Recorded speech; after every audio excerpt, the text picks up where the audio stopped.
శ్రీమాత్రే నమః. అందరికీ నమస్కారం అండి. ఈ వీడియోలో ఈ రోజు పంచాంగ వివరాలతో పాటుగా ఈ రోజు పాటించవలసినటువంటి విధి విధానాలు కూడా తెలుసుకుందామండి. 2026 జూలై 23 గురువారం పంచాంగం. స్వస్తి శ్రీ చాంద్రమాన శ్రీ పరాభవ నామ సంవత్సరం దక్షిణాయనం గ్రీష్మ ఋతువు ఆషాఢ మాసం శుక్లపక్షం నవమి తిథి. ఈ రోజు సూర్యోదయం ఉదయం 5:39 ఉంది. సూర్యాస్తమయం సాయంత్రం 6:33 ఉంది. చంద్రోదయం మధ్యాహ్నం 1:53 ఉంది. చంద్రాస్తమయం రాత్రి 1:11 ఉంది. ఈ రోజు నవమి తిథి విశాఖ నక్షత్రం ఉందండి.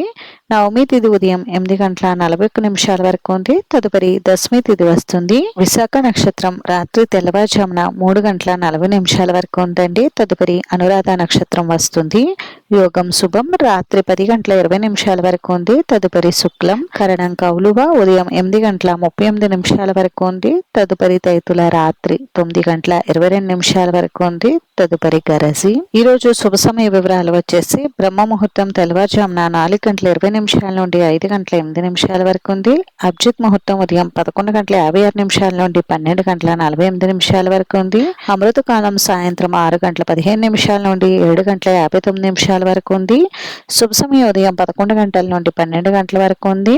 ఇంకా అశుభ సమయాల వివరాలు వచ్చేసి వజ్రం ఉదయం 7:45 నుండి 9:29 వరకు ఉంది. దుర్ముహూర్తం ఉదయం 9:54 నుండి 10:47 వరకు ఉంది. తిరిగి తదుపరి దుర్ముహూర్తం మధ్యాహ్నం 3:08 నుండి 4 గంటల వరకు ఉంది. రాహుకాలం మధ్యాహ్నం 1:30 నుండి 3 గంటల వరకు. యమగండం ఉదయం 6 గంటల నుండి 7:30 వరకు. ఉలికి కాలం ఉదయం 9:09 నుండి 10:46 వరకు ఉందండి. ఈ రోజు విశేషతలు వచ్చేసి ఈ రోజుతో మనకి వారాహి అమ్మవారి నవరాత్రులు అయితే ముగుస్తాయి. రోజు అమ్మవారికి ఉద్వాసన అయితే చెప్పవచ్చు. ఇంక ఈ రోజు మంచి రోజా కాదా అని అంటే ఈ రోజు మంచి రోజేనండి. ఈ రోజు పంచాంగం ప్రకారం ముఖ్యంగా అద్దీలు మారడానికి ఇంకా ఏవైనా చిన్న చిన్న పనులు లాంటివి చేసుకోవడానికి అనుకూలంగా ఉంది. ఇప్పుడు ఈ రోజు పాటించవలసినటువంటి విధి విధానాల గురించి తెలుసుకుందామండి. ఈ రోజు నవమి తిథి ఉన్నందువలన అమ్మవారిని పూజిస్తే మంచిది.